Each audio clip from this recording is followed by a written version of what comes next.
Hey guys, for today's vlog, Motopush Caloocan ulit tayo at nandito na yung pinakabago na lang scooter na yung design ay acquired mula sa ibang brand.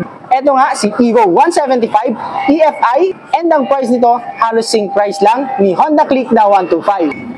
Ano naman kaya ang meron dito? Tutok lang kayo dahil check na nga natin yung kanyang specs, features, and also the price. Let's start guys sa kanyang color variant. May 5 available colors dito sa motor na to. Unahin na natin yung dalawang glossy. Yung binablog natin na isa na kulay puti at yung kulay gray. Matte finish na colors is yung red, black, at saka itong blue. Tindigan muna tayo, hindi natin may pagkakaila na pogi itong si Motopush na 175 kasi pogi rin naman yung scooter kung saan nila kinuha yung kanyang design. Mas brusco nga lang yun kasi mas bigger tires yung nakakabit. Excited na ba kayo? Mag-umpisa na tayo ng pagdetalya dito sa motor na to dun sa kanyang gulong. Unahin natin yung size ng kanyang gulong. 8090 by 14. Size 14 din yung kamukha niya. Pero mas wider, ang size nun is 100 by 80. Pero upon checking naman guys, pwede mo rin siyang gulungan ng ganun kasi maluwang pa yung clearance niya on both sides. Braking system naman natin dito sa kanyang harapan. Naka-single pot caliper lang to and naka-single disc na may thickness na 3mm. Yung kanya namang speed reader, ito naka-digital na rin to. Ito yung kanyang speed meter sensor. Type naman ng kanyang gulong tubeless na to at yung kanyang brand naka-carry stone. Sa design naman ng kanyang gulong, same na same lang din ng kanyang kamukha. At ang good thing na na-acquire ng motor na to, naka-combi brake na rin to. Kaya pwede na rin to sa mga naghahanap ng budget bill na motor. Hindi masyadong maarte. Ito na yung para sa inyo, may option na kayo para magkaroon ng poging motor sa budget meal na presyo. Baling naman tayo dito sa kanyang suspension, meron tong telescopic fork, matte black yung pagkaka-finish. Same lang doon sa kanyang mags. Yun pa lang kanyang combi brake na decals. Magkabilaan to.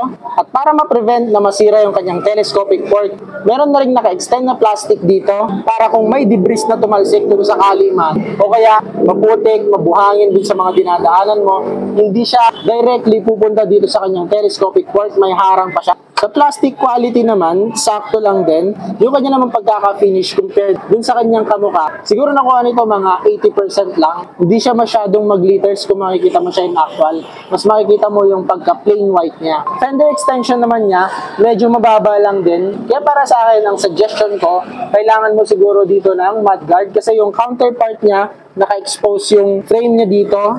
Bago tayo pumanik dito sa kanyang headlight, napansin ko lang din maluwang dito sa kanyang ilalim. Dun sa mga magbabalak na magpakabit ng mini driving light, swak na swak to kasi pwede mong i-position kung saan mo gusto dito sa kanyang ilalim. May nakita rin tayo na nag-a-add ng winglet sa kamukha niya, so pwede din to.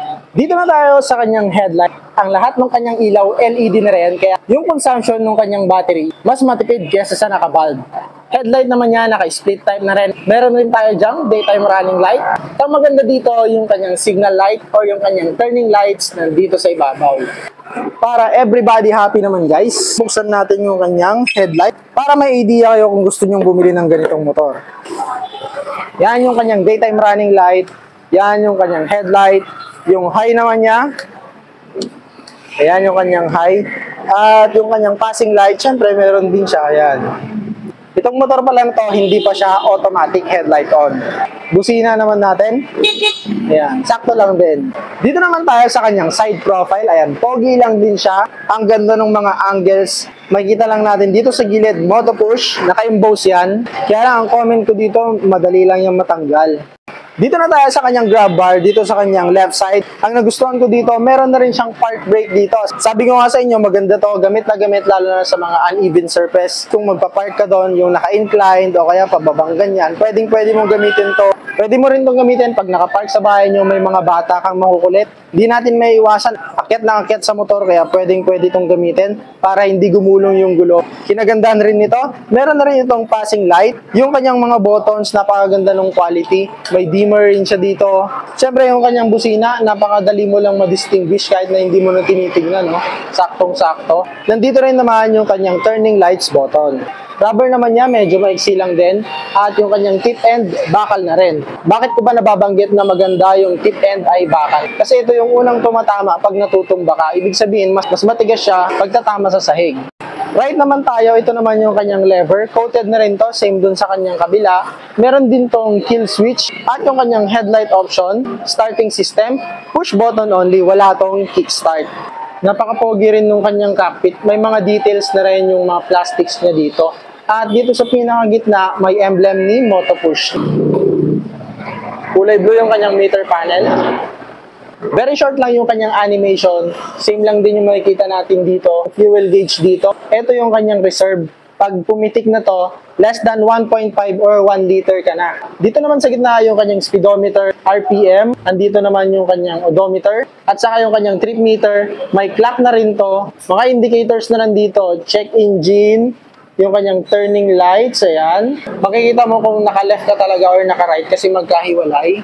Meron din siyang high beam indicator. Andito yung kanyang select. Andito naman yung kanyang set.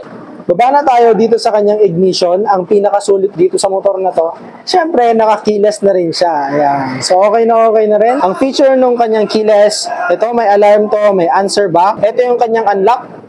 Ayun, no? Tapos yung kanyang pihitan dito, umiilaw na rin, kulay blue. Para sa akin, sulit na to for its price. At hindi lang yun, paano pag nalobat yung motor ko?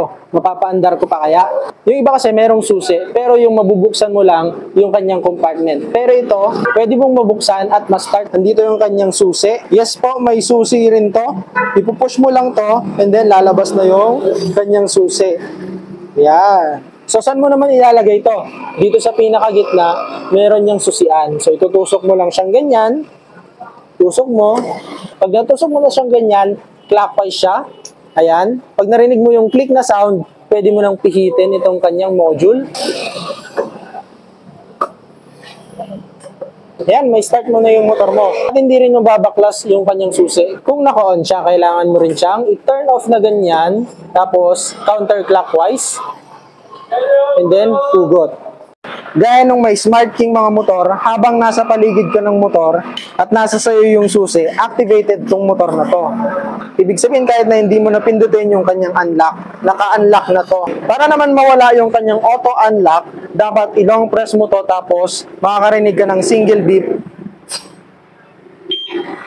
Yun, nawala na yung kanyang auto-unlock. O, tingnan mo, wala na yung kanyang auto-unlock. Ayan, nag-a-alarm na nga yung motor, oh. Kapag ibabalik mo naman sa naka-auto unlock, kailangan mong i-push itong buttons na may susi ng matagal, makakarinig ka ng 2 beeps. Ibig sabihin, mare-reactivate yung kanyang auto unlock.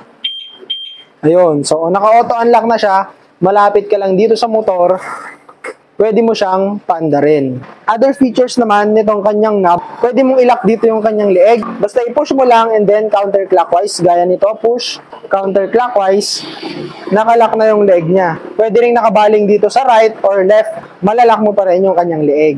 Puntahan naman natin itong kanyang packets. Dito malalim na rin to, pwede yung cellphone dyan. Itong notebook natin, subukan natin ilagay. Ayan, no? Malalim na rin yung kanyang packet.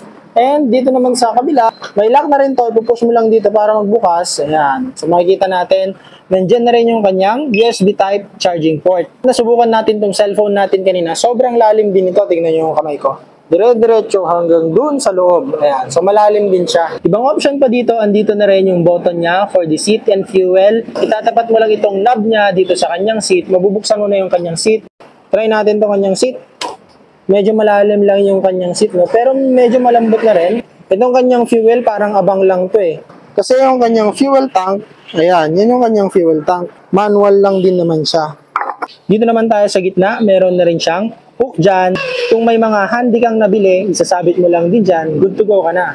And of course, karamihan sa ating mga nagmumotor, ang hanap natin ay yung scooter na may flatboard. Karamihan sa atin, ginagamit natin to pang hanap buhay, meron na rin to. At nandyan pa rin yung kanyang battery. Dito na tayo sa kanyang seat guys. Ayan, maganda rin. Maluwang yung kanyang seat. Same na same lang din siya. Subukan naman natin kapain. Ayan, malambot din yung kanyang foam. Open natin yung kanyang compartment. Hop, yeah. Ito, wala siyang hydraulic, no? Pero, meron naman siyang helmet hook dito. Dito sa kanyang compartment, ayan, medyo maluwang na rin siya. Pero hindi kakasya dyan yung isang full face na helmet. Meron naman siyang paper organizer dyan. Fuel capacity nito is 5 liters. Malaki-laki na rin. At yung kanyang fuel consumption, ewan ko kung nagkamali sila dito, 3.6 liters per 100 km. Sa kanyang side naman, meron ding logo dyan na PGM-FI, fuel injected. Kasi itong motor na to, fuel injected na rin. Dito sa side naman, makikita natin na may naka-emboss na dyan na silver Evo 170. Nasabi ko pala sa intro kanina, 170 175 kasi yung nasa page nila is 175 yung nakalagay. Pero yung emblem niya is 170. Kung tayo bumaba dun sa kanyang makina, ito muna yung kanyang grab bar. Maganda yung pagkaka-finish ng kanyang kulay pero medyo manipis to. Ito naman yung itsura ng kanyang panggilid. May moto push dito. Same lang din talaga ng design, no? Pati dito sa kanyang crankcase cover, same na same. Ang pagkakaiba lang, meron tong moto push na naka-engrave dito. At hindi po to plastic, no? Alloy talaga to, bakal. At doon na nga tayo sa kanyang engine type. Moto push brand. Ito ay 4-stroke, 2-valve, single cylinder. Forced air cooled pa rin siya, hindi pa siya liquid cooled. At syempre, gaya nga ng nasabi ko, naka-EFI na rin siya. 175cc. Ang bore stroke nito, 61 by 57.8 mm. Meron naman itong max power na 7.8 kW at 7,000 RPM. Ang max torque nito is 11.8 Nm at 5,500 RPM. Sa power naman, may compare natin ito sa isang na-vlog na rin natin na 170cc. Ilalagay ko na lang dyan sa taas yung link. Sa dimension naman tayo, mas malaki to, mas maluwang, mas malapad dun sa kanyang kamuka. Millimeter lang naman. Ang length nito is 2,030. Yung width nito is 700. Yung height naman nito is 1,250.